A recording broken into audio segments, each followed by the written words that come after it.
Hello, എല്ലാവർക്കും നമസ്കാരം. ഞാനിപ്പം പെരുമ്പറമ്പിൽ നമ്മുടെ ലക്ഷം വീട് കോളനിയുടെ അടുത്തുള്ള നമ്മുടെ മോഹനേട്ടൻ്റെ ചന്ദ്രേട്ടൻ്റെ ഒക്കെ കുറുപ്പത്തുളപ്പിൽ ആ വീടിൻ്റെ അവിടെയാണുള്ളത്.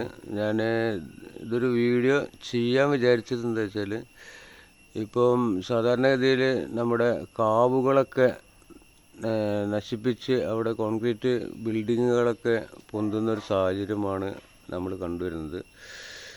എന്നാൽ ഒരുപാട് വർഷം പഴക്കമുള്ള ഒരു ഇതെന്താണ് പാലമരത്തിൻ്റെ ഒരു കാഴ്ചയാണ് ഇപ്പോൾ നമ്മൾ കണ്ടുകൊണ്ടിരിക്കുന്നത്. ഇവിടെ കഴിഞ്ഞ മഴക്കാലത്ത് പ്രകൃതിക്ഷോഭത്തിൻ്റെ ഭാഗമായിട്ട് അദ്ദേഹത്തിൻ്റെ വീടിനോട് ചേർന്നിട്ടുള്ള മതിൽ ഇടിഞ്ഞു വീഴുകയും ഇവിടെ ഒരു പ്രതിഷ്ഠ നിലവിൽ ഉണ്ടായിരുന്നത് നശിച്ചു പോവുകയും ചെയ്തിട്ടുണ്ടായിരുന്നു. അങ്ങനെയാണെങ്കിൽ അദ്ദേഹം ആ മതിൽ പുനർനിർമ്മാണം ചെയ്യുന്നതിൻ്റെ കൂട്ടത്തിൽ തന്നെ ആ ഒരു പ്രതിഷ്ഠ അവിടെ പുനഃസ്ഥാപിക്കുകയും പഴമയുടെ ആ ഒരു ചൈതന്യം വീണ്ടും പുനഃസ്ഥാപിക്കുകയുമാണ് ചെയ്തത്. അതുകൊണ്ട് തന്നെ നമ്മളൊക്കെ മനസ്സിലാക്കേണ്ട ഒരു കാര്യം, നിലവിലെല്ലാ കാവുകളും നശിപ്പിക്കുകയും ചെയ്തുകൊണ്ടിരിക്കുന്ന സാഹചര്യത്തിൽ ഇവിടെ ഒരു പുനർനിർമ്മാണത്തോടു കൂടി അവിടെ അത് പുനഃസ്ഥാപിച്ച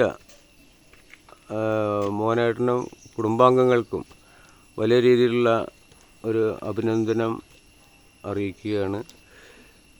നമുക്ക് അദ്ദേഹത്തോട് ചോദിക്കാം ഈ ഒരു മരത്തിന് എത്രത്തോളം പഴക്കമുണ്ടാവും എന്നുള്ളതൊക്കെ.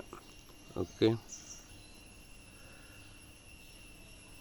അപ്പോൾ മോഹനേട്ടാ, ഈ ഒരു മരത്തിന് എത്രത്തോളം പഴക്കം ഉണ്ടാവും? ഇവിടെ വലിയ കാവായിരുന്നോ ആദ്യം ഉണ്ടായിരുന്നത്? കാവന്നായിരുന്നു കുറേ കാലം. എൻ്റെ ചെറുപ്പത്തിലൊക്കെ വലിയ കാവ് തന്നെ. എനിക്ക് തന്നെ ഓർമ്മയില്ല എന്നുള്ള 150 വർഷത്തെ പഴക്കം കാണാൻ എങ്ങനെയായാലും ഉണ്ടാവൂലേ? ഇപ്പോൾ ഇവിടെ വിളക്ക് വയ്ക്കലും കാര്യങ്ങളൊക്കെ ഇതിനു മുമ്പ് ഉണ്ടായിരുന്നല്ലേ? ഓക്കെ.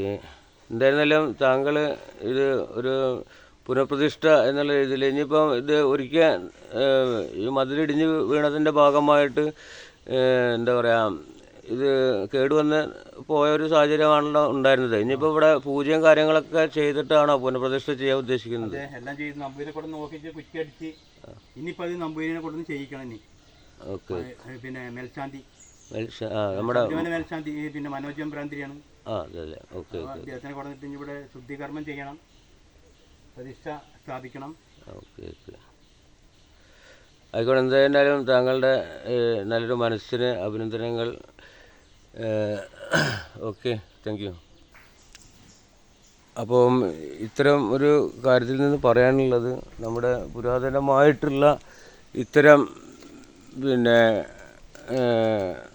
ദൈവികമായിട്ടുള്ള കാര്യങ്ങളൊക്കെ നിലനിർത്താനും അല്ലെങ്കിൽ നശിച്ചു പോയിട്ടുണ്ടെങ്കിൽ അതൊക്കെ പുനഃസ്ഥാപിക്കാനും ഓരോരുത്തരും തയ്യാറാവണം എന്നുള്ളൊരു മെസ്സേജ് മാത്രമാണ് ഇതിൽ കൂടി തരാൻ ഉദ്ദേശിക്കുന്നത്. എന്തായിരുന്നാലും എല്ലാവർക്കും നല്ലൊരു ദിവസമായിരിക്കട്ടെ എന്ന് ആശംസിക്കുന്നു. പെരുമ്പറമ്പ് ഗ്രാമവേദിക്ക് വേണ്ടി അനിൽ ശാസ്ത്രി, പെരുമ്പറമ്പ്. Thank U.